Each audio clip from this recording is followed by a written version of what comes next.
لا تنسوا الإعجاب بالفيديو والاشتراك في القناة تشجيعا لنا لنستمر بنشر المزيد إن شاء الله. السلام عليكم ورحمة الله. ازيكم يا جماعة، عاملين ايه؟ يا رب تكونوا بخير. موضوعنا النهاردة عن سيارة من السيارات الجديدة موديل 2024.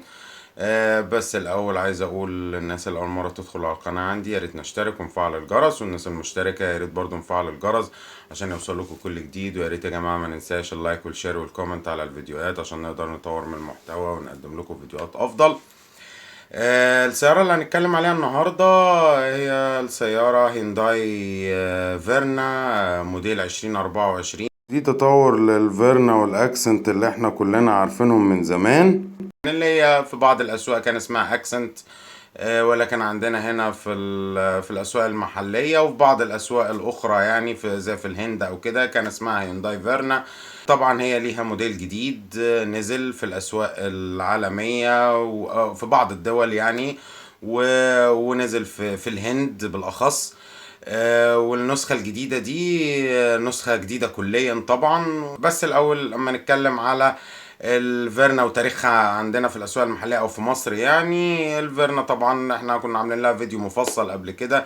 هيونداي الفيرنا بتاعتنا اللي احنا عارفينها العصارة الاقتصاديه اللي هي كانت بتنزل عندنا من سنه 2004 لحد 2019 امتدادا، يعني لانها بقت بتتجمع محليا من 2006 2007، ففضلت مستمره معانا فتره طويله، وكان عربيه قطع غيارها متوفره وصيانتها سهله وقعدت بيعها سهلة ولكن عربية كانت تفتقر طبعا لجميع أنظمة الأمان والسلامة والحماية، وعربية يعني تصميمها قديم وكانت مواكبة للعصر بتاعها، وكان يعني من أكبر عيوبها الفرامل بتاعتها، موتورها قوي على البادي بتاعها والفرامل بتاعتها ضعيفة، ثباتها مش عالي ومفيهاش عوامل أمان. ولكن هي دي كانت السمة العامة في الفئة بتاعتها اللي هي الفئة الاقتصادية.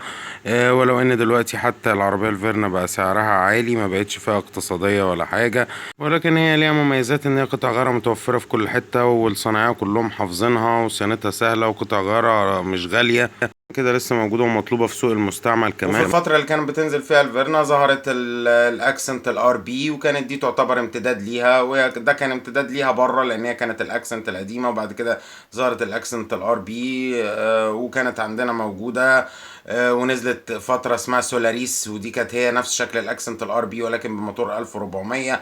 والاكسنت الار بي اللي هي بتنزل بالموتور ال 1600 اللي احنا عارفينه اللي هو الام بي اي القديم، مع الفتيسة الاربعة غيار، وكانت برضو موجودة، وهي موجودة لحد دلوقتي وبتنتج محليا، وموجودة في منها 2024. برضو عوامل امان مفيش خالص تعتبر، حتى في اعلى فئة اقل ما يمكن من عوامل الامان. يعني عشان تجيب مثلا فيها اي بي اس وفتحة سقف وجنط، دي اعلى فئة اللي هي بتوصل مثلا لحوالي 800 الف جنيه دلوقتي. ده سعر مبالغ فيه جدا ومش مناسب لعربية زي دي عربية شكلها قديم وزي ما انتم شايفين يعني تصميم قديم ما بقاش موجود دلوقتي. هي دي اللي كانت النسخة المصغرة من الالانترا الام دي، والالانترا الام دي ما بقتش موجودة حتى في الاسواق العالمية ولا عندنا دلوقتي خلاص، لان وقت وقف انتاجها. دلوقتي في اللي هي الالانترا السي ان 7 الجديدة. والفيرنا بقى الجديدة اللي احنا موضوعنا عليها النهاردة هي النسخة المصغرة برضو من الالانترا اللي هي السي ان 7 بالديزاين الجديد بتاع هيونداي اللي انا بشوفه شبه كلب البحر شوية. بعض شركات السيارات بتتجه في تصميمها للعربيات بتاعتها لأشكال من الطبيعة، زي أشكال بعض الأسماك أو الحيوانات، زي اللانسر الشارك شبه القرش شوية، أو زي الالانترا الام دي مثلا كانت شبه الحوت شوية. في عربيات تانية شبه الدولفين. يعني ده الديزاين الجديد بتاع هيونداي، والتطور بتاعه او الفيس ليفت بتاع الهيونداي السي ان 7 مش عاجبني انا شخصيا، ولكن دي اذواق يعني. الفيرنا تعتبر النسخه اللي هي السيدان صغيره الحجم من الانترا السي ان 7، وهي دي الفيرنا الموجوده في الهند وموجوده في بعض الدول الخليج، موجوده في السعوديه وفي الامارات وكده، ولكن ما نزلتش عندنا للاسف ومش متوقع انها تنزل قريب. اما نيجي نتكلم على اول حاجه في الهيونداي الفيرنا ونتكلم هو على الموتور بتاعها، نازله باختيارين من المواتير. اول واحد اللي هو الموتور 4 سلندر 1500 سي سي تيربو جي دي اي، بيطلع 160 حصان وعزم 253 نيوتن متر عن 3500 لفه، مربوط بفتيس او ناقل حركه.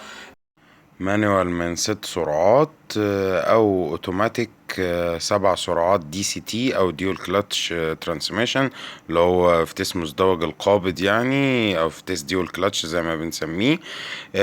ودي منظومة سريعة وده فتيس ذكي واستجابته سريعة ودي منظومة نشطة طبعا مع عوامل امان وثبات كاملة نازلة في العربية دي بره.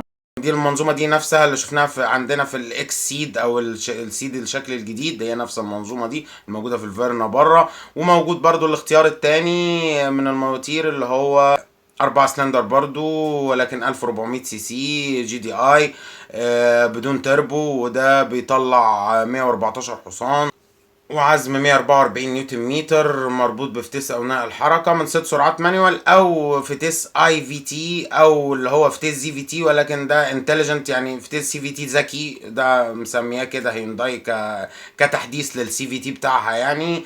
وده كنا شفناه في السياره اللي هي الكريتا الجديده اللي هي ما انتشرتش برضو عندنا، نزلت في الهند في بعض الدول وشفنا منها كام واحدة كده بسيطة في بعض المحافظات عندنا، كانوا في ناس جايبينها من بره لكن هي ما نزلتش رسميا عندنا هنا. ولكن شفنا المنظومة دي في العربية الهيونداي الاي 20 اللي كانت نزلت من فترة برضو ما انتشرتش عشان نزلت بسعر غالي. الموتورين دول نازلين في العربية اللي من الفئة اللي هي صغيرة الحجم دي عشان خاطر يلبوا كل الاحتياجات، اللي عايز سرعة وجري ورياضية هيجيب اللي فيها الموتور التربو، اللي عايز اعتمادية وتوفير في البنزين وكده هيجيب المنظومة التانية اللي ما فيهاش تربو. نتمنى ان احنا نشوف العربية دي قريب عندنا، وتعالوا نشوف بقى مواصفات العربية بالكامل وشكلها والاوبشن، لانها نازلة بباكج امان كامل وباكج اوبشن رهيب جدا يعني. نتمنى نشوفها عن قريب هنا، ولكن انا يعني ما توقعش انها تنزل، لانها لو نزلت هتنزل بمبلغ كبير قوي، وهي من فئة اصغر من الالنترا وتبقى بمنظومة اقوى من اللي بتنزل عندنا في الالنترا، لان الالنترا لسه بتنزل بالموتور العادي الام بي اي اللي ما فيهوش تربو ولا اي حاجة لحد دلوقتي. كملوا معايا الفيديو للاخر عشان تشوفوا بقى كل حاجة عن العربية الفيرنا الجديدة. وما نيجي نشوف دلوقتي يا جماعة تصميم الفيرنا الجديدة موديل 2024، زي ما احنا شايفين تصميم عصري مطور، واجهة هجومية شرسة واخدة الطابع بتاع الديزاين الجديد بتاع سيارات هيونداي السي ان 7 والتوسان زي ما شفناهم، بنفس الشبكة الكبيرة والواجهة الهجومية الجديدة دي. انا بشوف الواجهة بتاعتها خاصة في الفيس ليفت اللي هو الفيرنا دي قريبة من شكل الفيس ليفت او اللي هو اخر اصدار من الشكل بتاع الهيونداي الانترا السي ان 7 والتوسان. والديزاين بتاع الفيس ليفت بالاخص ده انا بشوفه ان هو شبيه بحيوان كلب البحر شوية، وفي ناس بتشوفه شبه اللي هو القرش اللي ليه بوز مبطط ده، على حسب بقى كل واحد بيديله إيحاء بشكل معين. وهنا الفيرنا تعتبر هي النسخة الصغيرة من الإلانترا السي ان 7، وزي ما احنا شايفين واخدة اللي هو الداي لايت بتاعها على شكل حاجبين كده فوق الفوانيس، وجزء متصل بعرض الكبوت بين اللي هما الحاجبين دول، وده الداي لايت بتاعها وبينور بالليل وبالنهار، والفوانيس بتاعتها مدمجة في الشبكة زي ما شفنا في السي ان 7 او في التوسان. والشبكة طبعا بتاعتها الكبيرة اللي واخدة مقدمة العربية كلها ومتصلة الشبكة العلوية بالسفلية كلهم حاجة واحدة، شبكة كبيرة اللي هي بيسموها الجواهر المتلألئة دي. وهنا جايب لون الاسود البيانو بلاك اللامع وبفتحات تهوية كبيرة وشكل عصري وفخم ورياضي في نفس الوقت، وجاب إضاءة LED ذكية متطورة طبعا، والإكسدامات كمان فيها التجويفات اللي على الجناب اللي كأنها فتحات للتهوية كده بتدي برضو طابع رياضي ماشية مع تصميم العربية اللي شبه السمكة شوية ده. الإكسدام فيه جزئين بارزين كده لبره من على الأجناب كأنهم سبليتر أو زايدة أمامية كده، برضو مديها شكل رياضي حلو مميز. والكبوت بتاعها متوسط الحجم وليه سلاحين بارزين على كل جنب. الكبوت متماشي مع الديزاين العام بتاعها كله، والألوان بتاعتها هي مش عريضة قوي، ولكن كمان هي فيها نظام البلايند سبوت أو النقطة العمياء، فمش هتعمل فيها مشكلة مع سواقتها يعني. لما نيجي نشوف تصميمها الجانبي هو برضو شبيه للتصميم الحديث بتاع الانترال سي ان 7 والتوسان، اللي هو الخطوط البارزة اللي هي بيسموها زي سيوف الساموراي دي.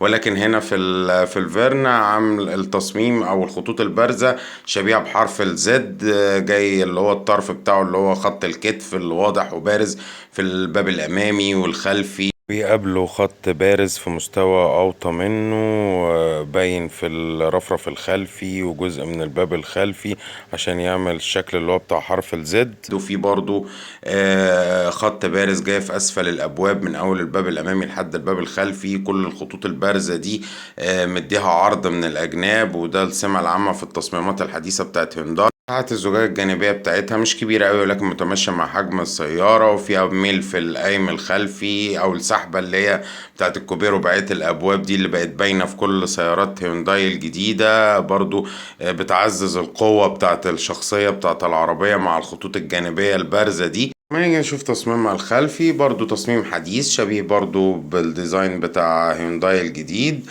الفوانيس الخلفية المسحوبة الكبيرة اللي جاية بإضاءة LED بالكامل وداي لايت، خط واصل بين الفانوسين بعرض الشنطة، برضو بيدي شكل رياضي وحديث للعربية، بيخلي شكلها وهي منورة بالليل قوي جدا وحلو، ومكتوب عليها فيرنا بالعرض فوق الخط المضيء اللي بين الفانوسين ده، وفوقيها علامة هيونداي.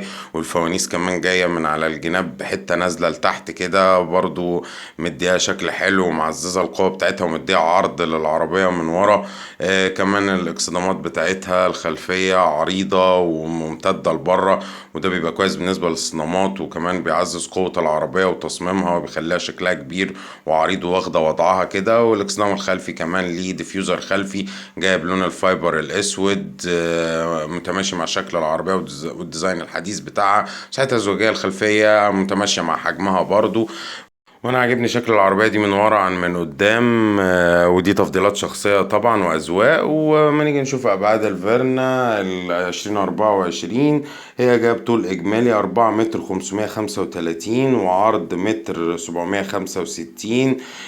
وده طول متماشي مع العرض برضو هيبقى كويس بالنسبة لثباتها، وارتفاعها الكلي متر 475. وده طبعا هيديها جوه سقف عالي ومساحات تخزين كويسة ومساحات جلوس كويسة، مع قاعدة عجلات 2 متر 670. ودي قاعدة عجلات مش صغيرة بالنسبة للفئة دي، يعني دي الفئة اللي هي السيدان صغيرة الحجم، مع قاعدة عجلات من دي يعني هتديك صالون كويس وواسع من جوه هنشوفه، مع شنطة كبيرة كمان. طبعا لأن كل العربيات يعني كل مدى ما بتكبر حجمها أكتر، يعني هيونداي دايما بتعمل كده خاصة في قاعدة العجلات، بياخدوا مثلا قاعدة العجلات بتاعت الانترا او سيراتو من القديمة يحطوها العربية من فئة اصغر في الاجيال اللي بعد كده عشان يكبروها شوية، وفي نفس الوقت ما يبقوش يعني ايه صرفوا على انهم يصمموا قاعدة عجلات جديدة وكده، يبقوا صرفوا في التصميم بس. فبتختلف طبعا في الابعاد عشان جسم العربية نفسه من بره، ولكن قاعدة العجلات بتبقى زي اجيال قديمة من فئات تانية اكبر منها. طبعا الابعاد دي مدية شنطة كبيرة ومعرف لهاش رقم تحديدا، بس هي واضح عليها شنطة كبيرة مش صغيرة.